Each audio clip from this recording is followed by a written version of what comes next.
It's time for another nasty little terror tale from my Crowley collection. And this one's got a message too. It's a story about grief, death, and a girl who learned that beauty is only sin deep.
You know, obviously one of the reasons why VHS appealed to me was not only are you guys playing music I like, but, you know, the subject matter, rare and overlooked horror movies, is something that I find appealing as well.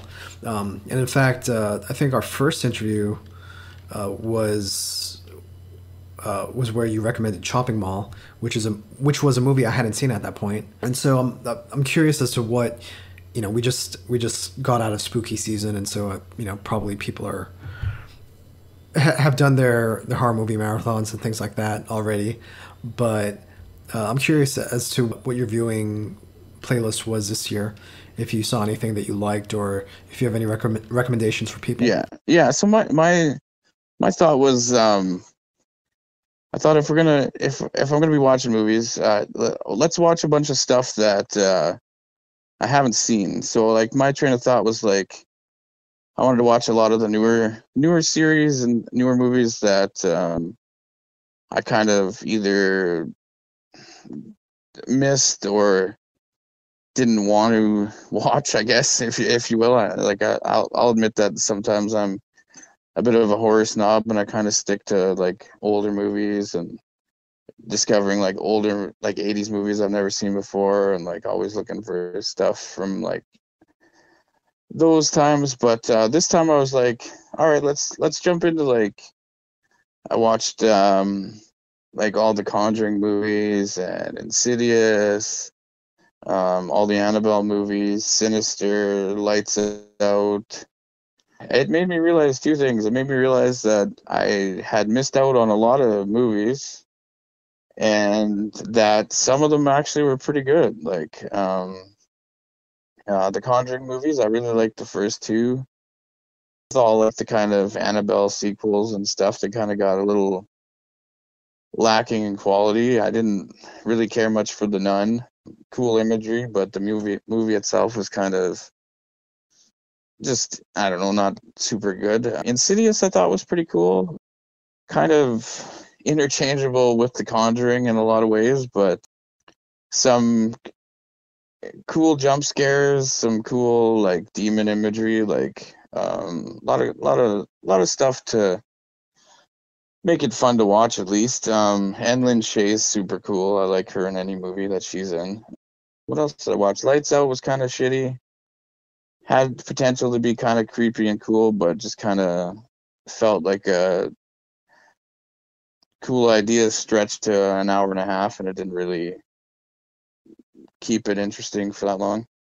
Aside from that, like I always watch like a lot of my favorite movies, like The Monster Squad. I watched Near Dark, Friday the 13th 5 and 6. Those are two of my favorites from that series. Nightmare on Elm Street 3. The last one I watched like last night would have been like Halloween, so we watched Hereditary and Halloween 6. Halloween 6 is probably the fucking worst one of the bunch, but I thought Haven't seen it in years. Paul Rudd's in it. Let's give it a shot again. And goddamn, I don't know why I did that. It's basically Paul Rudd doing a William Shatner impersonation for an hour and a half, and Michael Myers looking like he eats too much donuts, and some cool kills, but that's just a weird movie. I don't know. Hereditary is actually, I wanted to watch it with my wife, hadn't seen it. I really, really liked it the first time I watched it, and I thought it was super creepy and took a lot of unexpected turns towards the end. Second watch, I don't know, it doesn't hit as much as the first one, but I mean, if you've never seen Hereditary before, it's definitely worth a watch. It really takes a weird turn at the end and screws with your mind in a lot of ways. What else have I watched? American Werewolf in London. I can never get bored with that one. I'll throw it on. Those dream sequences always get to me. I don't know, lots of stuff, and it's just one of the things I really liked about like that idea of like watching a movie and like posting about it is that I find like the music stuff we post gets like somewhat of a reaction, but like I always like when we post about movies and like it always gets like a conversation going. Like you'll have people saying that, oh, I hate this movie, or I love this movie fucking sucks, and it's like it's fun. I like talking about horror, so any chance that we have to talk to people about it is always cool. So starting in college, I used to do a horror movie night. First in my dorm. Back then, just because I was 19.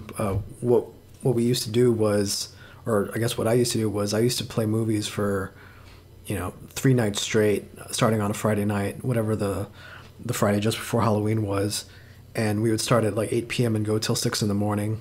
And starting probably about a decade ago, the 8 hours of horror movies turned to maybe 3 movies and eventually just 1 movie. But I did do a 31 Days of Horror. Yeah. And I've been doing a 31 Days of Horror for the past couple of years. I think, like you, I use it as an opportunity to catch up with recent movies that I haven't seen. And so, like a lot of stuff like Doctor Sleep or, Color Out of Space or Invisible Man that gets, that get good reviews, I'll basically just save it for October and watch it then, in line with a bunch of other movies. It's interesting, the irony of the pandemic is most people can't go out, most people are stuck at home, and so most people are probably doing some kind of like binge watching or movie marathon or, something like that for Halloween. But because the major studios couldn't release what they hoped would be hits into the theaters, a lot of movies like Candyman, that would have been like the big releases, the big horror releases for this year, were actually held back. You mentioned being a horror snob and not liking modern horror movies as much as kind of the classics, or I'm guessing the 70s and 80s period of horror movies. What would you say the difference is between the movies from that era and the modern horror movies?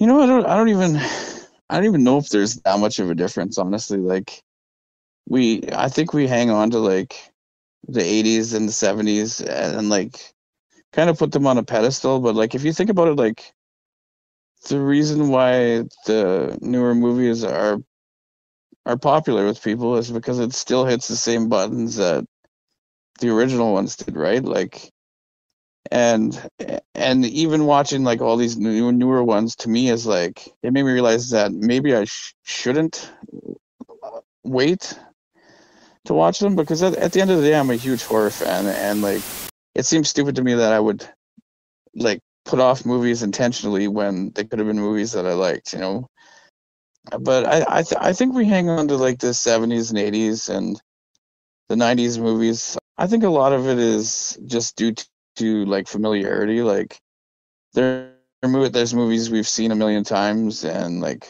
we know what to expect, and we know what we like, and like even if you find like an 80s movie that say you've never seen before, like what's one that I watched this year for the first time?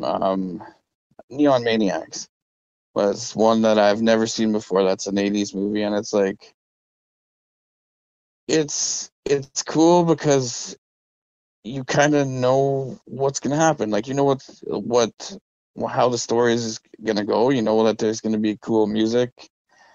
You know that there's gonna be cool practical effects. Like it's it's familiar, and like, and I think that sometimes we forget that the newer movies sometimes, not most of the times, like hit all the same buttons. It's just that, yeah, they look a little more slicker and there's CGI in them, right? So like, if you can get over that and like realize that the newer horror movies still have things to offer, then like you'll have even more, movies to watch, and more entertainment and more horror to watch, because it's like, that's kind of the train of thought I had this year, is like what the hell was I thinking? Like I enjoy going, like, seeing a horror movie in the theaters. Like, I still get scared. Like, I know that's the big thing everybody says, like, online, like, that's the biggest thing. Like, it's not scary. It's not scary. Well, if you're watching a movie on a TV set in your living room with your lights on, your cat beside you, like a drink, like, you're not going to be scared because you're comfortable. Like, and then take that same movie and see it in like a theater with a giant screen and super loud sound, and like people around you that are tense, like it's a completely different experience, right? And that's what horror movies are about, like crowd interaction and like just feeling it, if for lack of a better word, right? So I mean, like, I think I'll always consider the 80s to be my favorite, because they're familiar. They're the movies that I saw first. Like, you're never gonna forget the first time you saw Jason. You're not gonna forget the first time you saw Freddy, and then like Michael Myers, Leatherface, down the line of all the classic villains, right? But at the same token, it's like, you need to realize that if you are a horror fan, then you should enjoy all aspects of it. Like, I'm not going to say that I'm a renewed fan of modern horror movies or whatever you want to say, but at the same token, I can appreciate them a little bit more now that I've kind of dug into them and realized what they have to offer. I don't know. Kind of seems silly to me now, thinking back about the people who are like, oh, 80s horror is the only good stuff, because it's not true. Every decade has something to offer.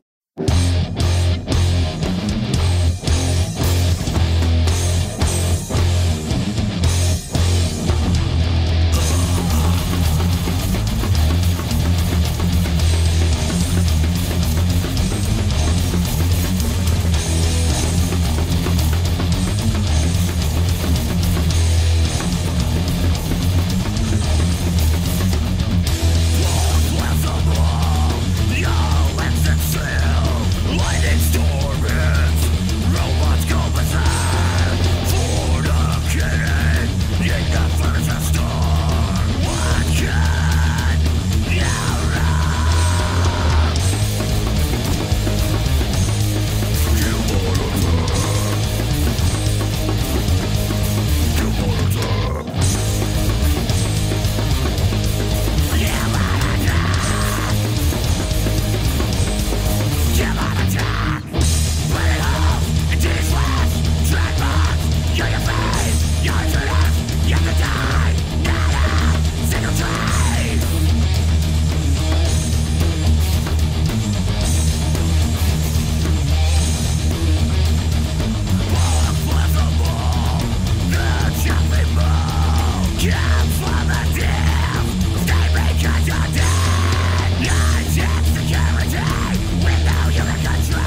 one of the reasons I wanted to have this conversation with you is because you're a metalhead, and so you'll understand the analogy I'm about to make. One of my biggest problems with the thrash revival from, a decade or so ago was you had a lot of bands doing note perfect renditions of classic thrash, and the production was really high and the performances were really high, and yet there was very little that was memorable about that entire wave of bands that came out. Do you know what I mean? Yeah. And, say what you will about Sodom and Creator and, Bathory and those very early thrash releases, the performances were not great. The recording budgets were obviously, really low, and a lot of times the bands were recorded by people who had no idea what this music should actually sound like. Do you know what I mean? And so we're kind of like guessing, well, I guess this is kind of punk music, and so we'll make it sound kind of punky. And so you ended up with these kind of garage sounding releases. But the thing that you can never take away from those bands is that they were inventing something. They were trying to create something. They were trying to envision something that hadn't existed before, and then committed to recording it for posterity. And I think that's really the issue I have with a lot of modern horror movies. Of the modern horror movies I saw, there are very few where I would say, oh, the acting is bad, or the special effects are bad. Maybe here and there, like some of the effects weren't that convincing. But for the most part, it's everything was basically a quantum leap above what you would have seen in the 80s and 70s from similar horror movies that have come out. But the thing is, and with a movie like The Wretches, which was something that I watched about a week ago, or The Rental, which I watched at the beginning of my 30th day when they were horror. I can't find a single bad thing to say about those movies. The performances were great. They're obviously decently budgeted, professionally made movies, and yet. I honestly don't remember something about these movies 6 months from now. Do you know what I mean? They were so perfect. They could have come off an assembly line, as opposed to something like Dead. I mean, I was just thinking about everything I love about Evil Dead and Evil Dead 2. I can't imagine what it would have been like, to have watched 1981, and it's this really bizarre form where the camera itself becomes a character in the movie. Do you know what I mean? Like the camera is chasing people around a cabin and terrorizing people. And then there are moments when it turns into this strange art movie with like stop motion animation. It's stuff that looks like it came from the Brothers Quay or one of the European filmmakers who used to make avant-garde stop motion animation movies. When you try to remake a movie like that for a modern audience, which they did, right? In 2013, they had the Evil Dead sequel / remake, which had digital effects, which had, much better acting than the original Evil Dead. And I found the movie to be kind of cold and lifeless. And part of it is my bias, whenever I see movies shot in that kind of like orange and teal digital look, that Michael Bay look, that Zack Snyder look, I'm immediately turned off from it. But with the original practical effects, there were different practical effects studios and there were different practical effects teams, and because it was all handmade, they all had different looks to it. Whereas like the practical effects from Evil Dead didn't look like the practical effects from Hellraiser, and they're completely different from the practical effects from John Carpenter's The Thing. Whereas when you have these digital and computer generated effects, because most companies will be using the same software. All the monsters kind of look the same, and they all kind of move the same. And at this point, everyone has kind of a library of sound effects that they can use for screams and things like that. So I don't know. That's mainly the issue that I have with modern horror. Is just there's kind of a lack of personality and a lack of originality, where it's hard for me to really stick with it. And part of that is me as a curmudgeonly old guy. I think at 41 years old, I'm entitled to say, kids these days, back in my day, we had blah blah blah blah blah. You know what I mean? Yeah. Like, I'm just going to be that kind of person, I guess, from this point on. But I do think that beyond, there's almost a difference between execution and conception. Just because you can execute something flawlessly doesn't mean you can come up with a particularly memorable or creative concept. Yeah, well, and that even going back to like the first thing you said about like the old bands and like the rough recordings, and a lot of what makes it good is sincerity. Like, that this is what they sound like, this is them, that it's like a snapshot of what they sound like in a room, and that's what makes it work, even though it doesn't sound like what people might expect an album to sound like. And that's what gives it a charm. And it's the same thing with horror movies. It is a lot of the newer ones, like you said, it's like they all have the same feel, the same sound effects, the same visual effects. Like, it's very much become a product, if you will. Like, I guess all movies exist to make money, but I mean, more so a lot of the big budget stuff, like, yeah, the acting's always good. I mean, it looks good, sounds good, but it's missing that certain sincerity. Like, I mean, if you watch the bonus features of, say, like any I don't want to say any 80s movie, because a lot of them were made to make money too, but you watch the behind the scenes footage of like the people making the movie, and they're having a blast. Like, it looks like they're at summer camp, like shooting a movie and like figuring out how to make this person's head explode or how to chop this person's arm off. And it's like, it's just like metal production, like those movies are like very sincere, and those are like, everything's different. It's not perfect, but like, that is the best they could do, and that's them figuring it out, like total like guerrilla filmmaking. Like, how do we do this? I don't know. These guys did this. Well, let's try this, and then it's just they end up being like the movies that people like latch on to. Like you said, like the Evil Dead movies, like the effects in those are all over the place. Like, you have like the stop motion, and then the ridiculous bloodbaths, and like, but it works because it's sincere. That's just Sam Raimi and his buddies making a movie, and just his budgets happen to get bigger over the years, but like, yeah, that's one of the reasons, that's one of the things I don't like about modern metal too, in a lot of sense, though, because like you said about like the thrash revival, it's like, if metal becomes too overproduced, it kind of loses its impact.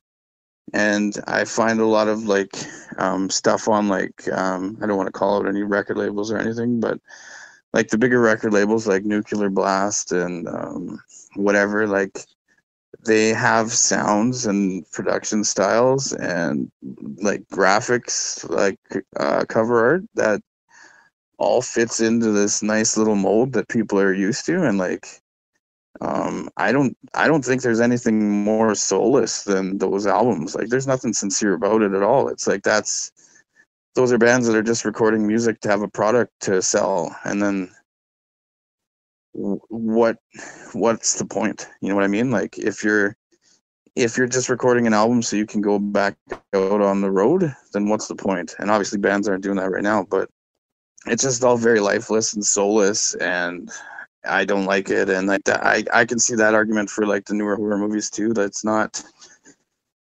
it's not as fun, and it's more of a product. And there so happens that there are a few, diamonds in the rough here and there that are worth watching. And I kind of feel it's similar to a lot of the lower budget movies try almost too hard to recapture some of the feel of the 80s.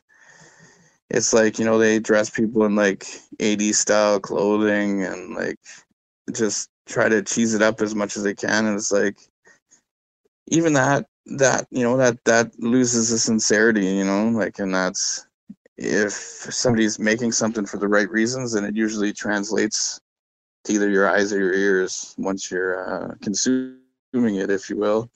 So I don't know. That's a tough one, because I want to keep myself open to liking newer horror movies, because I'm a horror movie fan at the end of the day. And like you, I'm 40, so like I feel like I have earned the right to say get off my lawn to some of the newer movies if I have to. But I don't know. I'm not opposed to a movie blowing me away, but I highly doubt it's going to happen. You know what I mean? Yeah. I think there's a fine line between wanting to capture the spirit of, an 80s horror movie without necessarily just flat out aping the look or, the camera work or, something like that. I definitely saw a bunch of movies that went out of their way to use, Raimi's shaky cam, his like quick cut zoom in kind of thing. And it's like, all right, we get it. We understand what you're saying. We understand the reference, but it's not necessarily adding anything to your movie that you threw in this Raimi style cut, Yeah. And I did see a couple of movies that were almost satires of old Italian giallo films. I don't know if it's giallo or giallo. I don't know either. We're just guessing. Yeah. But basically, like, the Argento and Fulci and Mario Bava movies from the 70s. And, it was... I think the better one that I saw was in Fabric in terms of style, because, it really captured kind of the color and the feeling of an Argento film, but at the same time was almost like a satire of those kind of films. You know what I mean? Like, there's something very playful and bizarre and strange about the movie, that it wasn't like a it wasn't like a cover version of Suspiria or anything like that. You know what I mean? Like, yeah, the filmmaker was obviously making the film as a way of like commenting on that genre of filmmaking. Like, I'm almost more receptive to an ambitious failure than I am to something that's technically perfect and yet not memorable.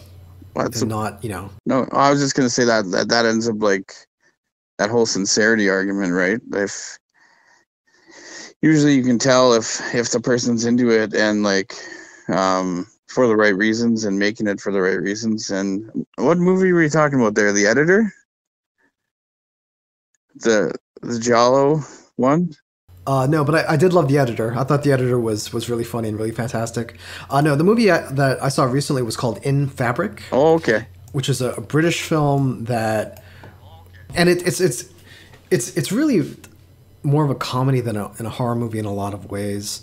And there's a thing that happens in the movie where you've got these bizarre sales ladies who have this. A lot of it takes place in a department store where they're having a sale, and the movie basically revolves around a haunted dress, or a dress that causes people bad luck.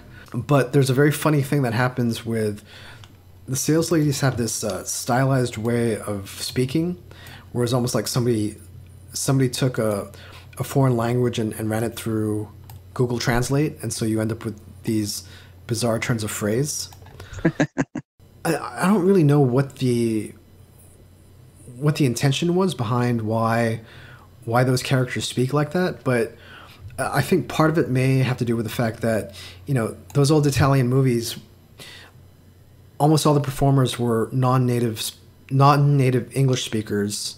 Oh yeah. Who'd speak the dialogue, and then later on their dialogue would be dubbed by a native English speaker. But the dialogue itself had, often bizarre word choices and strange turns of phrase. And so, no matter how perfectly you got the dubbing, it still was kind of it was still, they would still say pretty strange things. Like the dialogue was often really kind of cryptic and not really sensible a lot of the times. And so I think that was that was what this movie was trying to do. And it becomes kind of this running gag where almost every phrase that these salespeople would speak would be this strange mishmash of substituted words where a simpler word would have made more sense. Well, that's kind of like one of the first hurdles of getting into Italian horror movies is like it's definitely what, like, the dubbing is, I don't want to say it's hilarious, but at the same time it's like you have serious moments and they're like not really hitting the mark like they should, like the kid in House by the Cemetery, for instance, who the internet loves to make fun of, but that could be what they're trying to make fun of, is just the bizarre dubbing jobs. And like that's what, I'm not a subtitle guy, so like when I was getting into like the Italian movies and like any Asian movies that I was watching, I always had to watch dubbed. And goddamn, does it ever make some of those movies funny when they're not supposed to be? But Italian horror movies are just ridiculously cool. And that's like, I remember when I first started getting into movies, and like when you're young, like me and you were around the same age. So when I was young, like the first horror movies I'd see was like, you'd rent them, you'd watch them at home and take them back or whatever, right? And then it's like, when I got to be like 18, 19, had a job where I could afford to buy frivolous shit.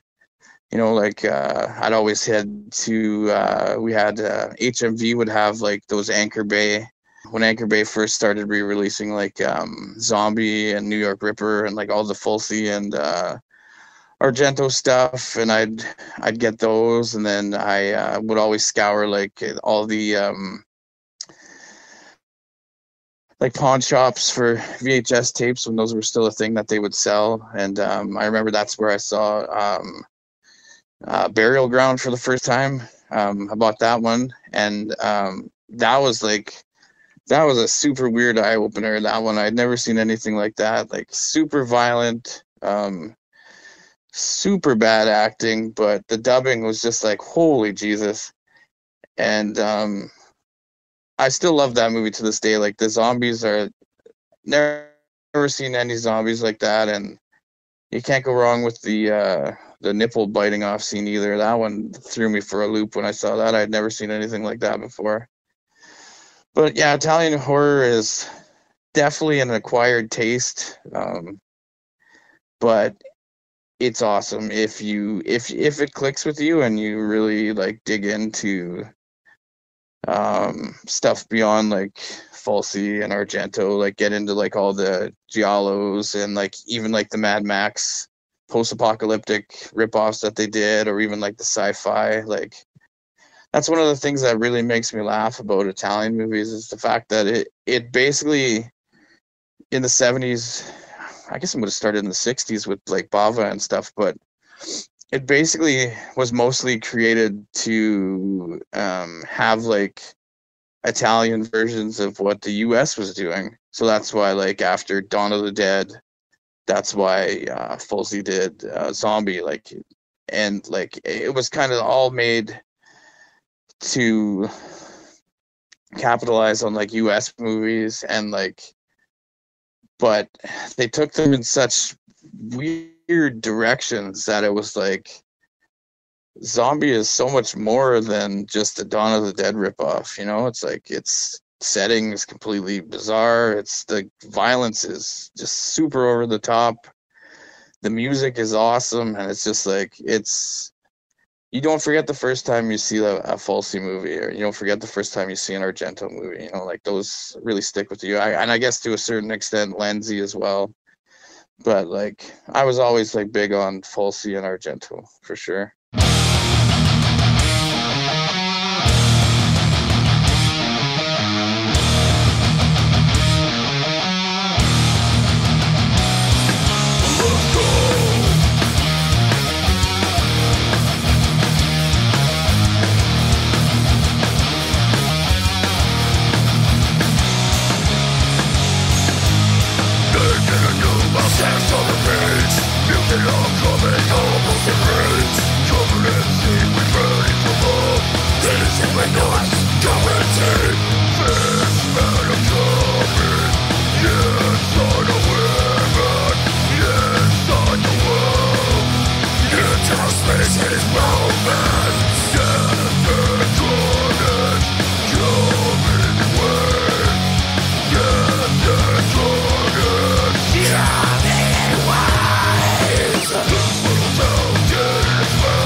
Yeah, I remember the first time I saw, that scene with the zombie fighting a shark. Like, who was sitting at their typewriter and thought to themselves, you know what? I've never seen a zombie fight a shark before. I wonder who would win. You know what I mean? Like, and the fact that they actually... I'm glad whoever thought of it though. And, the fact that they actually went out of the way to make it happen and, hire a stunt performer and hire basically a performing shark, you know what I mean? Yeah. Yeah, I don't know. That's a classic scene. That's like one of those what the fuck moments for sure. Yeah. No, I mean, Zombie itself is such a great movie. I think that was the first Fulci movie I ever saw. But I mean, once you get to that, the scene of the zombie fighting a shark, it's like you realize it's almost like the first time you see Evil Dead, and I can kind of tell like who I'm going to be friends with for a long time if the reaction to the stop motion in Evil Dead is, this looks fake and it's dumb, and so therefore this movie is bad. I'm probably not going to have a lot of things to talk about with that person. But if their reaction is, this is weird and fucked up and it's awesome, then I'm probably going to be friends with that person for the rest of my life. Yeah. Yeah, it's a good test. And it's the same with like, a zombie, the zombie shark scene in Zombie. It's just, well, it, why wouldn't you have a zombie fight a shark? If you've got a zombie, if you've got a shark, then, might as well put them together and make them fight. Yeah, I always wondered how much filmmaking is like made up on the spot. Like, I mean, that would be obviously something you couldn't just make up and like, hey, let's get a shark. But like, I wonder, like, there must be like crazy filmmakers that are like, I got this idea and we're gonna do it, and then everyone else is like, well, how the fuck are we gonna do this? They're filmmakers who work within their limitations, and they're filmmakers, and not just filmmakers, like any kind of creative person who's like, well, we can afford to do this, or we have the ability to do this, and so let's just do this. And then there are people who are like, well, I want something to decompose in slow motion, and so let's hire a stop motion team, and if we run out of money, we'll stop filmmaking, and then we'll raise more money, and then we'll continue filmmaking. You know what I mean? Yeah. Like, I wonder if that's what it was like to. That's definitely what it was like for some of those early death metal recordings, where somebody like Trey from Morbid Angel had an idea of what kind of music he wanted to make, even though no one around him could really hear his vision. You know what I mean? So he kept shelving his recordings just because they weren't living up to what he wanted to do, until finally he got the performers and the production that he needed. I mean, I don't know how you feel about that first Morbid Angel, the Abominations of Desolation album, but I think most bands would have been pretty happy to put out something like that. That's why that's actually one of my favorite things they've ever done. So I mean, that's funny he's not happy with it, but I mean, it is what it is. If you have a vision in your head and that's not where it is, then that's what keeps people like hungry and creative, right? And they keep striving to hit whatever they need to do to make that happen. But music, movies, whatever. So, besides Hereditary, were there any other modern movies that you liked or want to recommend to people? Or maybe older movies that not a lot of people know about? Well, it's funny. I think with the internet that everything is pretty much readily available. It's like movies you think nobody's heard of have like a giant cult following now. So, out of the newer movies, the main one that I think people would enjoy is probably Hereditary. I think that's one of the. There's been a few movies over like watching movies that have actually like freaked me out. Like previous to this one, the last one that actually really freaked me out was seeing like Blair Witch in the theater. That day fucked me up. Like after seeing that, and this, like, I was on edge all day and just freaked out. And that's what I find with Hereditary. Like it had a similar thing, like where the first time watch is like it really freaked me out. So that's one that I definitely think everyone should see. Especially if they think like modern horror has nothing to offer. That's one movie that I think might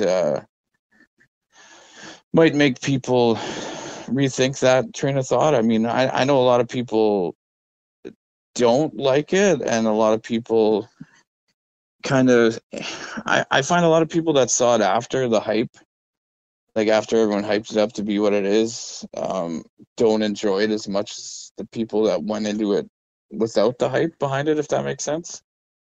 But I really enjoyed that one.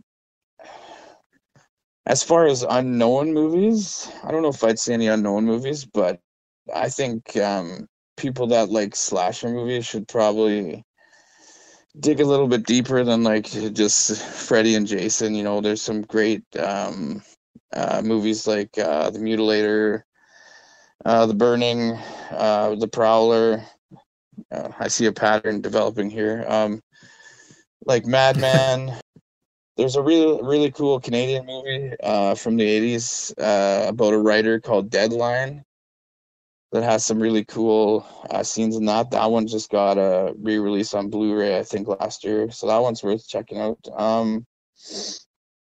And then I like really like a lot of like the 70s like Italian crime thriller stuff.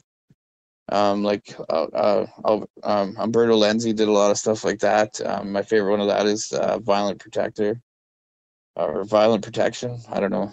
I can't remember. It's one of those two, but it's really good. Almost Human is another one. And then, like I mentioned earlier, like the Mad Max, like post-apocalyptic ones, like 1990, The Bronx Warriors, and Escape from the Bronx. 2019, After the Fall of New York. Really super cheesy but cool, like Mad Max, The Warriors type movies. Like I really dig all that stuff. I don't know what else there is, but there's lots of great stuff if you definitely dig. And it's easier to get than ever. Everything seems to be getting a Blu-ray release right now.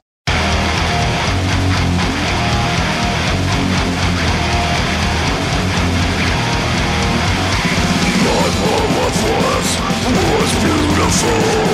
Yeah, she's heaven. You're disgusting. From what I read in that book. One perfect marriage. Yours past the soul. I will swallow your soul.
Until next time, kiddies, pleasant screams!